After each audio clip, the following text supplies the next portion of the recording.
Well, we're going to talk live. Sorry, we're a little late today. I jumped on another podcast. Um, Steve Cully did Husky Huddle, part of Husky Huddle with Julius Williams. We'll post that part as well. I want to cover the UConn game myself, actually. And I thought that game was just a phenomenal game for UConn from a comeback standpoint. So let's talk about some of the things that made a difference in that game. UConn early on really struggled in the game, and they struggled moving the ball. They had a hard time gaining yards early in the game, and they gave up a ton of yards early in the game. And one of the things that we talked about was the passing game with UConn on defensively could have an issue. And early in the game, Jalen Kitna was able to complete a lot of passes, and Lee Beebe was able to run for a lot of yards early in the game. And after one quarter, it was 3-3.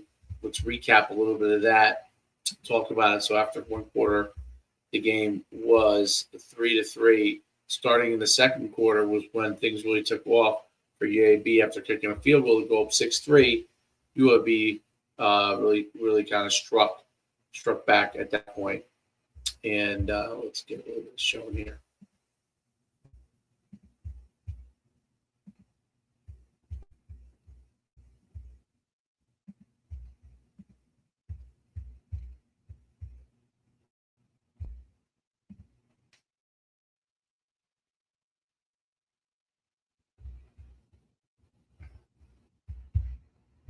All right, so UConn was down 6-3 early on, and they really struggled in a lot of the game from a passing standpoint. Overall, Nick Evers was 15 for 24 with one INT, only 104 yards. So it was really the run game that really had a huge impact. But they would come back, strike back after the option, and score. And after UAB scored, they hit Milliner for a touchdown. That put them up 13-3. And at that point, they continued to kind of move the ball. And at the end of the half, they hit for a big one. BB hit for a long touchdown, 125 yards to score to put UConn down at that point, okay, by multiple scores. It looked bleak at that point in the game. And I tell you, it was one of the things that where UConn really had to get themselves together. And Jim Moore did a great job of changing the tone of that game very quickly. And when we got into the second half, it became a thing where UConn had to really come back, and it didn't start out well in the second half. It started off after UAB. It took them some time, but UConn then drove and got the opportunity in the third period to score.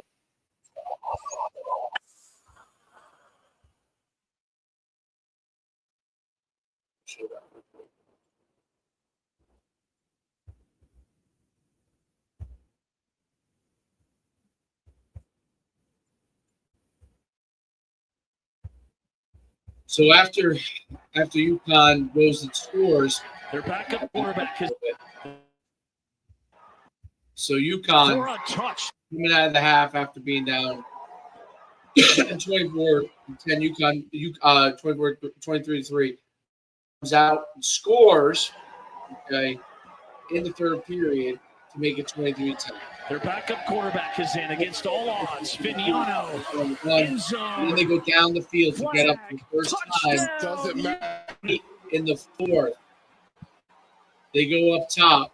Okay. Josiah Gatings to a guy that they haven't thrown the ball to a ton, but they go up top and they use the new quarterback. Edwards finds a lane.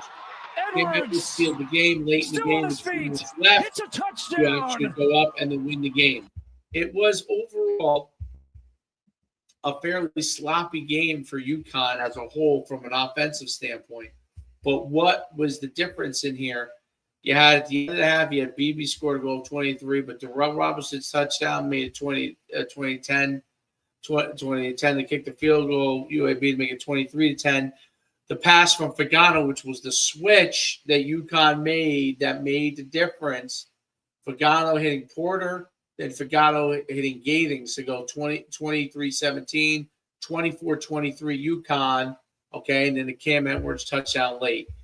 Going to Fagano was a difficult, probably, choice, but it was the thing that changed the game for UConn. We've talked a lot about the fact that UConn had to go back and forth, and going to Fagano late made a difference in throwing 2 touchdowns and being able to win the game.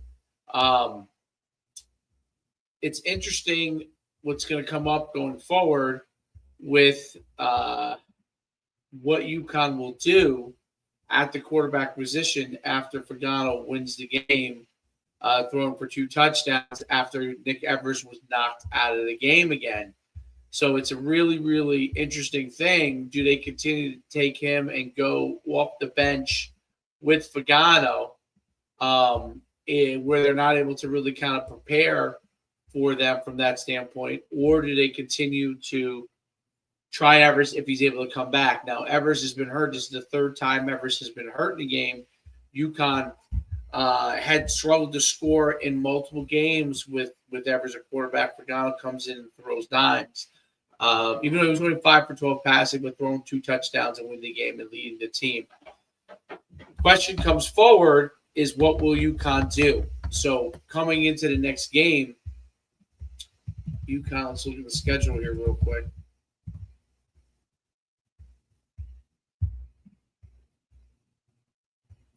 So we got UConn schedule. UConn next week has Syracuse, which is going to be a big game, which, depending on Evers' injury, it's going to be a dilemma for UConn.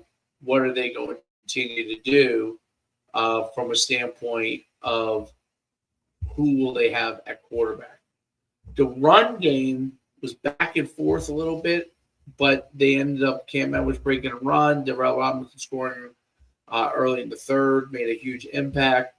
But Pagano's passing enabled their run game. I feel like UConn may be much more of a pro-style type of team where Fagano has to go and line up at quarterback and run that power run game and then throw passes down the field. That, to me, might be where UConn is going to have the greatest impact in the game. Syracuse is going to be difficult next week.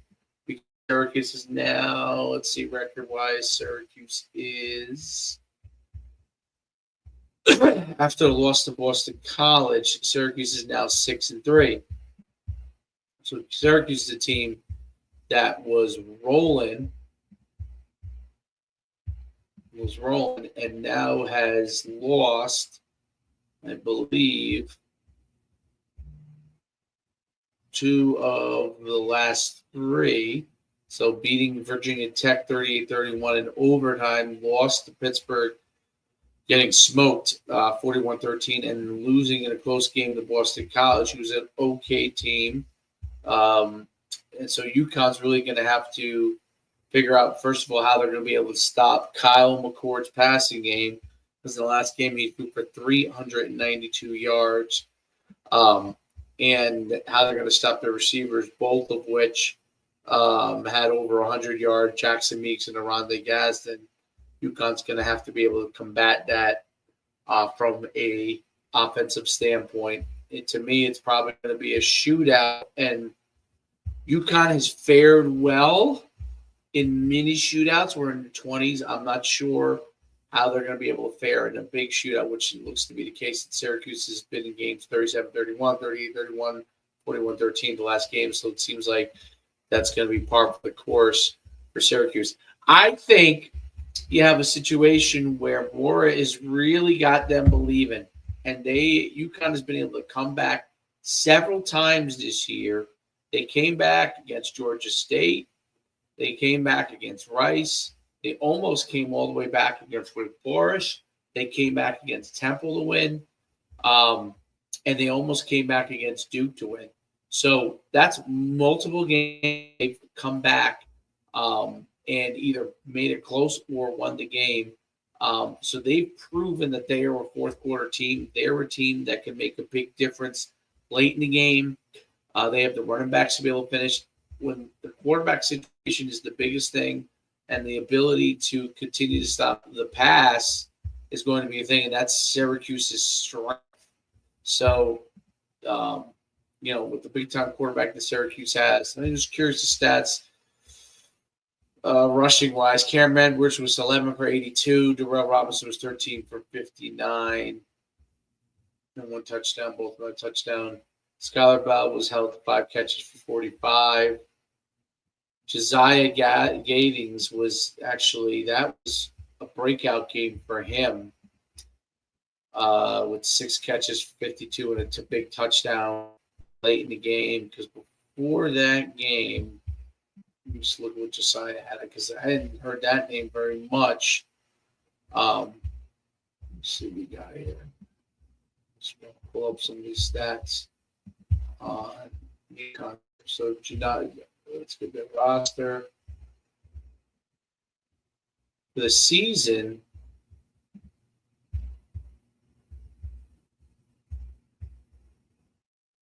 he's not even, Gatings isn't even listed as. There we go. Okay. So Josiah's numbers right now of the year.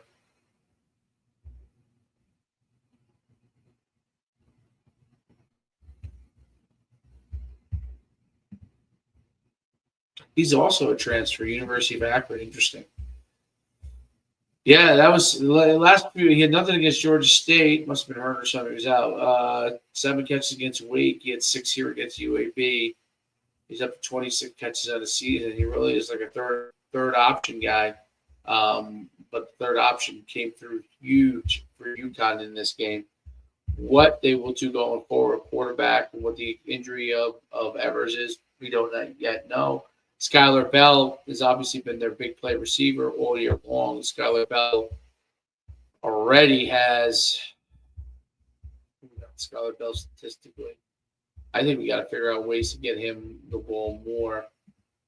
Skylar.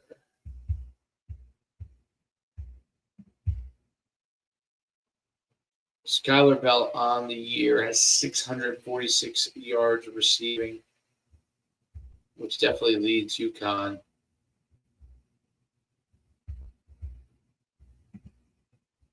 Mm. 35 catches on the year, 4 touchdowns.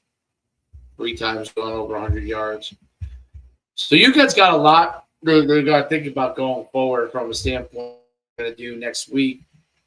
It's funny that I'm wearing Mizzou thing talking UConn football, but what they're going to do next week, how the difference they're going to make when it comes to offensively, they have to get off to a fast start against Syracuse. If they don't get off to a fast start against Syracuse, they're going to be up shit's creek because Syracuse is a team that's got a quarterback that is a proven winner when he was at Ohio State, and he's a guy that's going to throw the ball all over the yard. So UConn's going to have to be able to figure out a way to get pressure on him and force him into some bad throws like Pitt did. That's the key. Pitt got a lot of pressure on him, forced him into bad throws, made all the difference. UConn's going to have to do that to be able to put them in some bad situations. They did that to Kitna late, and it made all the difference. Kitna could not get down the field in tight situations at the end of the game. UConn's defense clamped down, okay, and stopped Kitna. And that's the thing that's going to have to happen in this game going forward in order to have a chance to win against Syracuse. If UConn already is bowl eligible, UConn already is a team that is bowl eligible and has the ability to go to a bowl game. They win against Syracuse, they will go to a fantastic bowl game. That's the most important thing, and we'll see that make all the difference going forward. But we'll see how UConn comes out and how they do this week with that from a standpoint, and we'll see what UConn can do. Now, I can tell you this: if UConn does not come off with a good start against Syracuse, they may be too far behind the 8 ball to be able to come back. Syracuse is a well-coached team with outstanding coaches in a program that's on the rise. And they have had an exceptional year this year, where in the past years they've had years of they've really struggled. They are going to be a team that's really going to do well. So UConn has to be ready to go from this standpoint. I think UConn's got to try and slow the game down if it's at all possible. Because in the shootout, I think it's going to be a problem for them against Syracuse. And they've got to be able to get pressure against the quarterback of Syracuse if they're going to have a shot. They've got to get the ball down the field to Skylar Bell, but they've got to be able to run the ball effectively. Running the ball effectively will be the difference in the opportunities. And again, we talked about this last time. They have to get some plays that throws the other team off, reverses, some a gadget play here or there that can be a home run shot that will make all the difference, and that will make a big, big deal. And I think that it's critical. It's critical for UConn to make this impact and beat Syracuse if they can. If UConn can hang tough, they're going to beat Syracuse in the first half. If they can stay close, they'll beat Syracuse. If they let the game get away, it's going to be too much for them to catch up. Just like Duke was, just like Wake Forest was. They can't let it get 2 or 3 touchdowns. A touchdown, 10 points, they can come back from. When you get to 2 touchdowns or 3 touchdowns, it's going to be an issue, and it's going to be something that UConn's really going to have to fight to control on defense. And they've got to be able to time the blitzes to be able to do that. I think Cam Edwards' big run at the end of the game made a huge difference to finish him out. I feel like the running backs, Darrell Robinson, Cam Edwards, when they utilize their running backs, they can finish teams off if they have a lead. Those running backs are hungry. They have the desire to run the ball, and they will finish guys off. And that's a big, big difference over all those teams that everybody else they play. Like UConn is one of the unique teams that have multiple running backs that can finish another team off. And it's really interesting to see how the offensive line takes pride in the fact that they have a chance to win the game, that they're going to come after it and win that game.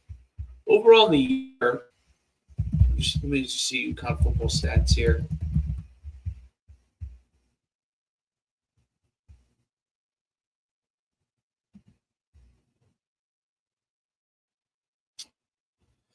So UConn rushing as a team, they're averaging 200 yards rushing a game, where their opponent's averaging 137. Passing, they're averaging for over 201, while they're averaging giving up 200. So teams have been a little bit more effective passing against them than running. But running the ball, and really it's attributed to their defense, that they are keeping teams to 137 yards a game. Points per game, UConn's averaging 31. Bonus averaging 21. Completion percentage, I mean, there's areas to improve in the UConn passing game. Third down conversions, 35%. That's not great. The opponents are at 29%, which is just a phenomenal job by the defense. Fourth down conversion, 50%. Opponents at 42%. UConn's ahead in the fumble category. They're plus of that. Turnovers. Red zone touchdowns, 20 for 34. Red zone scores, 31 for 34. UConn is, which is phenomenal. 38 for 38 on PATs. UConn has 19 sacks in the year. Individuals. Darrell Robinson's rushed for 654. Cam for 546. Mel Brown, 520. This is a 3 running back system, which keeps these guys fresh, and they've embraced it, and they're running exceptionally well. Skylar Bell, we talked about, with 646 yards passing. He's the number 1 guy. Sheffield, the number 2 guy with 36 catches. And Josiah Gatings at number 3. And those are 3 guys that really go to. Lewis, the tight end, has done a great job. Shamar Porter and spots have done a great job. Passing. Quarterback. What do we do there? Our passing percentage overall is 58%. But Nick Everett's 54, Fagano's 56. Fagano's 13 touchdowns thrown to 3 interceptions. Nick Everett's is 5 touchdowns thrown to 5 interceptions.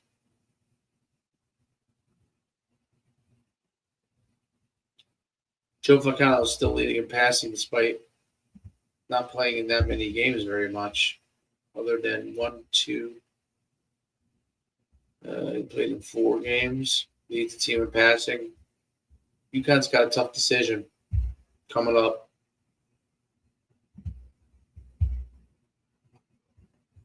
In order to take on Syracuse, they're going to have to get that quarterback situation worked out. That's going to be the key. For Husky Talk, he's Coach Schuman. Until next time, see you soon.